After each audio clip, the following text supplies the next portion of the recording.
नमस्कार मित्रों, इस वीडियो में आप लोग मलेच्छ वंश के महावीर पुरुषों के बारे में जान पाएंगे, जिसमें सूत पुत्र कर्ण के साथ साथ इस मलेच्छ वंश के राजा रोमपाद के बारे में जान पाएंगे, जिनके मित्र राजा दशरथ थे।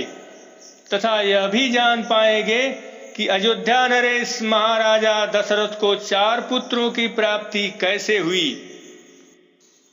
तो चलिए प्रारंभ करते हैं। किंतु इस मलेच्छ यानी अनुवंश को बताने से पहले इस बात को भी जान लीजिए कि कोई भी व्यक्ति जन्म से शूद्र या मलेच्छ नहीं होता है, बल्कि वह अपने कर्मों से शूद्र या मलेच्छ होता है। और यह बात मैं नहीं कह रहा हूँ, बल्कि इसके बारे में भगवत महापुराण में 9वें स्कंद के 2 अध्याय में उस पूर्व काल की घटना का वर्णन है, जिसमें लिखा है कि मनु ने पुत्र की कामना से यमुना के तट पर 100 वर्ष तक तपस्या की। इसके बाद उन्होंने संतान के लिए सर्वशक्तिमान भगवान श्री हरि की आराधना की और अपने ही समान 10 पुत्र प्राप्त किए, जिसमें सबसे बड़े इक्ष्वाकु थे। मित्रों, यहीं से इक्ष्वाकु वंश की नींव पड़ी। किंतु मनु के उन 10 पुत्रों में एक का नाम था पृषद्र। इसी पृषद्र को गुरु वशिष्ठ ने गायों की रक्षा में नियुक्त कर रखा था। तब एक दिन रात में वर्षा हो रही थी। उस समय गायों की झुंड में एक बाघ घुस आया। उससे डरकर सोई हुई गौएं उठ खड़ी हुई। वे गौशाला में ही इधर उधर भागने लगी। बलवान बाघ ने एक गाय को पकड़ लिया। तब वह अत्यंत भयभीत होकर चिल्लाने लगी। एक तो रात का समय, दूसरे घनघोर घटाओं से आच्छादित होने के कारण तारे भी नहीं दिखते थे। उसने हाथ में तलवार उठाकर अनजाने में ही बड़े वेग से गाय का सिर काट दिया। वह समझ रहा था कि यही बाघ है, परंतु रात बीतने पर उसने देखा कि मैंने तो गाय को ही मार डाला है। इससे उसे बहुत दुख हुआ। यद्यपि पृषद्र ने जानबूझकर अपराध नहीं किया, फिर भी कुल पुरोहित वशिष्ठ जी ने उसे शाप दिया कि तुम इस कर्म से क्षत्रिय नहीं रहोगे, जाओ शूद्र हो जाओ। तब पृषद्र ने अपने गुरुदेव का यह शाप अंजलि बांधकर स्वीकार की। तो मित्रों, इस प्रकार से आप लोगों ने जाना कि शूद्र कोई जन्मजात नहीं होता, बल्कि वह अपने कर्म से शूद्र होता है। क्योंकि मनु के उन 10 पुत्रों में सभी क्षत्रिय थे, परंतु उसमें से पृषद्र अपने कर्मों से शूद्र हो गया। ठीक उसी प्रकार से अनुवंश या मलेच्छ वंश है, जिनके पूर्वज क्षत्रिय थे। किंतु यही अनुवंश मलेच्छ कैसे हो गया, इसी को हम विस्तार से बताऊंगा। तो इसको विधिवत समझने के लिए इसे सूचीबद्ध तरीके से बताना होगा, ताकि सभी को आसानी से समझ में आ जाए।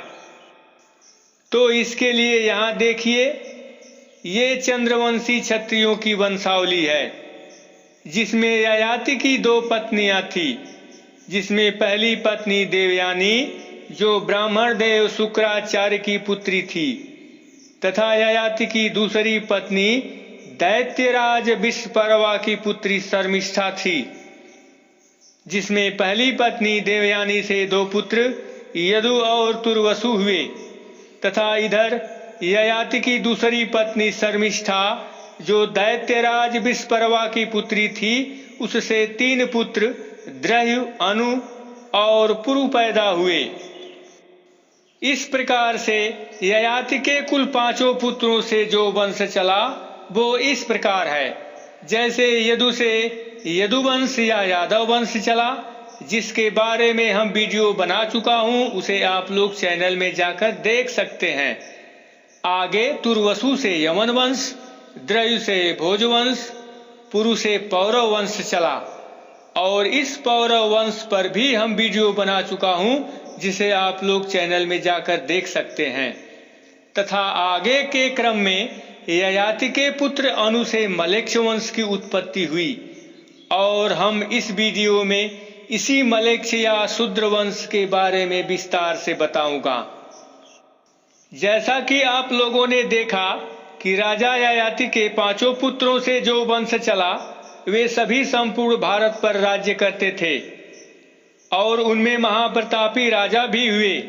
जैसे यदुवंश की आगे की शाखा में अंधक और वृषणी काफी शक्तिशाली थे, जिसमें अंधक वंश में कंस पैदा हुआ तथा वृषणी वंश में भगवान श्री कृष्ण पैदा हुए, तथा इसी यदुवंश का छोटा भाई जो तुर्वसु था उससे यवन वंश चला और इसी यवन वंश में महान शक्तिशाली राजा कालयवन हुआ जो यदुवंशियों से घोर बैर रखता था।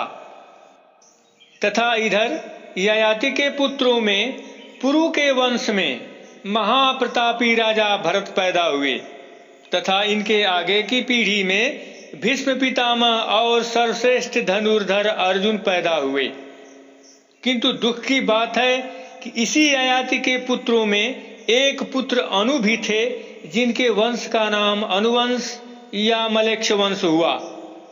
इस अनुवंश के वंश में कोई भी उतना शक्तिशाली राजा पैदा नहीं हुआ जितना कि ययाति के अन्य पुत्रों के वंशों में थे।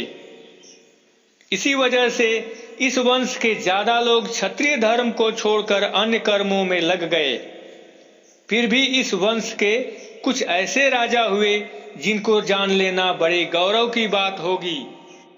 तो यहाँ देखिए, राजा ययाति के पुत्र अनु से 3 पुत्र सभानल, चक्षु तथा परमेशु हुए और इनमें से सबसे बड़े पुत्र सभानल से कालानल हुए, जिसमें कालानल के नीचे पिता पुत्रों की क्रमवार सूची है, जिसमें महामना के 2 पुत्र उशीनगर तथा तितिक्षु हुए, जिसमें तितिक्षु के रुषद्रथ, रुषद्रथ के हेम, हेम के सुतपा तथा सुतपा के पुत्र बलि हुए और इस बलि के 5 पुत्र अंग, वंग, कलिंग, सुह्म और पांडु हुए।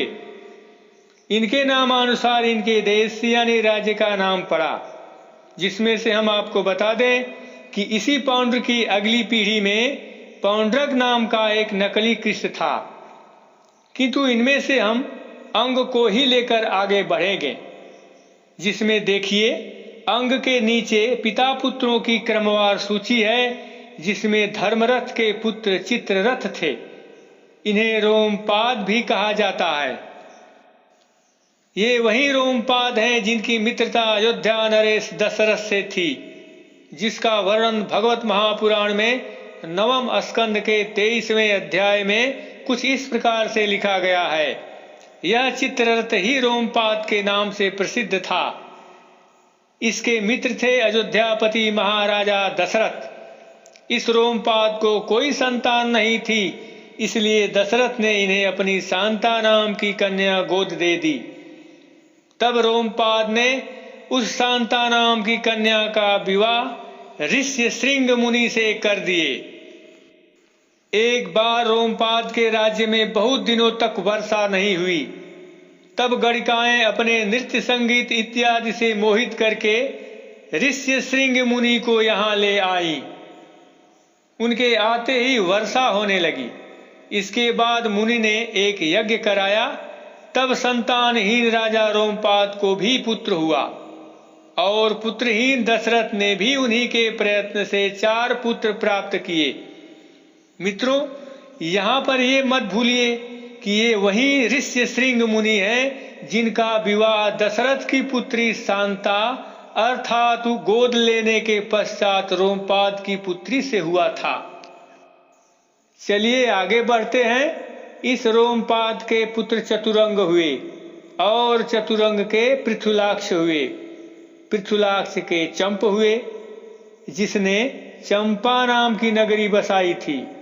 अब आगे देखिए, चंप के नीचे पिता पुत्रों की सूची है, जिसमें से जयद्रथ हैं, जिनसे विजय, विजय से धृति, धृति से धृतवत, धृतवत से सत्यकर्मा और सत्यकर्मा से अतिरथ हुए। ये वही अतिरथ हैं जिनके बारे में विष्णु पुराण में लिखा गया है कि सत्यकर्मा से अतिरथ का जन्म हुआ, जिसने स्नान के लिए गंगा जी में जाने पर पिटारी में रखकर पृथा यानी कुंती द्वारा बाए हुए कर्ण को पुत्र रूप से पाया था, और इस कर्ण का पुत्र वृषसेन था।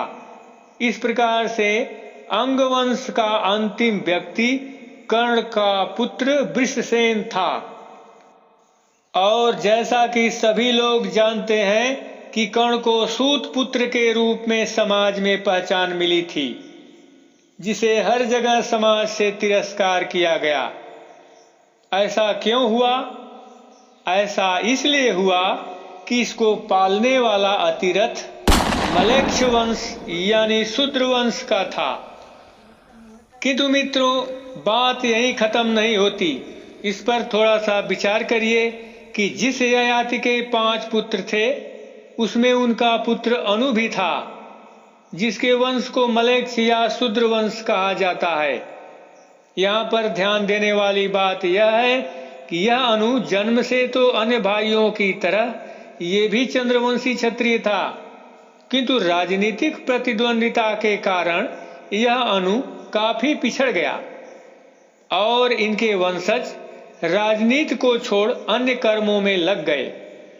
इसलिए यह चंद्रवंशी क्षत्रिय मलेच्छ वंश में बदल गया। किंतु यह वंश भी बहुत महान था, क्योंकि इसी वंश के राजा रोमपाद थे, जिनकी मित्रता राजा दशरथ से थी। किंतु इस वंश के आगे की पीढ़ी के लोगों को समाज में हीन भावना से देखे जाने लगा। कुल मिलाकर हमारे कहने का मतलब यही है कि कोई भी व्यक्ति जन्म से शूद्र नहीं होता है, बल्कि वह अपने कर्मों से शूद्र होता है, चाहे वह कितने भी ऊंचे कुल में क्यों न पैदा हुआ हो। तो मित्रों, इस मलेच्छ वंश की तथ्यपूर्ण जानकारी कैसी लगी अवश्य बताइएगा। फिर मिलेंगे एक नए वीडियो के साथ। तब तक के लिए नमस्कार।